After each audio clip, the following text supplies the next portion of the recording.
So, Assalamualaikum guys. So, this is our second video about conditional sentences. So, আগে ভিডিওতে বলছিলাম যে আরেকটা ভিডিও আসবে এটা নিয়ে, তো আলহামদুলিল্লাহ ভিডিও আসছে। তো এবার প্রথমে আমরা শিখবো যে zero conditional, first conditional, second conditional, third conditional কোনটা কোন ক্ষেত্রে ব্যবহার হয়। তো জিরো কন্ডিশনাল ব্যবহার হয় ইউজ ফর জেনারেল ট্রুথস, মানে জেনারেল ট্রুথ, সাধারণ সত্য বা ইউনিভার্সাল ট্রুথ যেগুলো, যেমন আপনি যদি বরফ থেকে আপনার এটা পানি হবে, পানি থেকে আপনার এটা বাষ্প হবে, তো সেটা জেনারেল ট্রুথ। ফ্যাক্টস মানে সূর্য প্রকৃতি থেকে পশ্চিম দিকে অস্ত যায়, এটা হলো একটা ফ্যাক্ট, ইউনিভার্সাল ট্রুথ বা universal fact. And things that always happen, তো এইগুলো যেগুলো সূর্য পশ্চিম দিকে অস্ত যায়, প্রকৃতি থেকে ওঠে, আপনি যদি পানিকে তাপ দেন সেটা বাষ্প হবে, এটা কিন্তু সবসময় হয়, ঠিক আছে। তো দ্যাট অলওয়েজ হ্যাপেন এটাকে আপনি কিন্তু জিরো কন্ডিশনাল হিসেবে।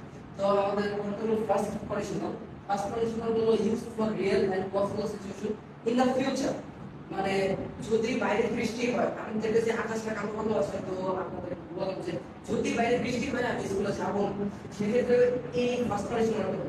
যদি বাইরে বৃষ্টি হয়, এখনো হয় নাই, বাট যদি, কারণ আমার একটা চান্স থাকতে পারে বা আছে, এই ক্ষেত্রে আমরা ফার্স্ট কন্ডিশনাল ইউজ করবো। তো এরপর আমাদের আছে সেকেন্ড কন্ডিশন। সেকেন্ড কন্ডিশন হচ্ছে use for unreal and hypothetical situation in the present or future.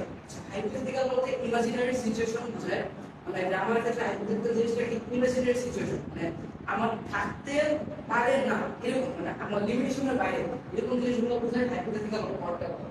Use for unreal and hypothetical situation. তো আনরিয়াল বলতে আমরা কি বুঝি, যদি আমার একটা গাড়ি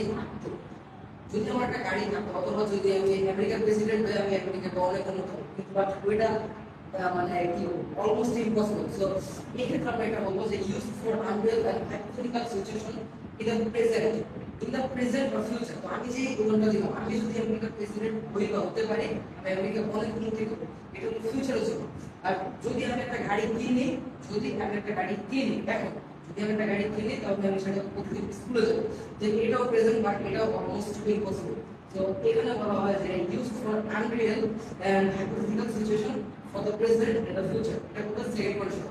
তো আমাদের লাস্ট কন্ডিশন যেটা থার্ড কন্ডিশন, এটা হচ্ছে use for unreal situation in the past, মানে এখন যেটা বললাম যে আমি যদি হতে পারি, প্রেজেন্ট আর ফিউচার, এবং যেটা হবে পাস্ট, আমি যদি হতাম, যেমন আমার যদি পাখা থাকতো আমি উঠতাম।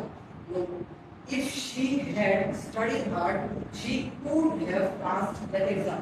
এটা হলো মানে থার্ড কন্ডিশন, মানে সে যদি করতো কিন্তু সে করেনি, আসলে সে করে নাই, এই কারণে তারা বলেছে যে সে যদি করতো বা সে যদি গাড়িটা কিনতো, সে ওইটা স্কুলে যেতে পারতো, সে যদি ভালোভাবে পড়তো, সে পরীক্ষায় পাস করতে পারতো।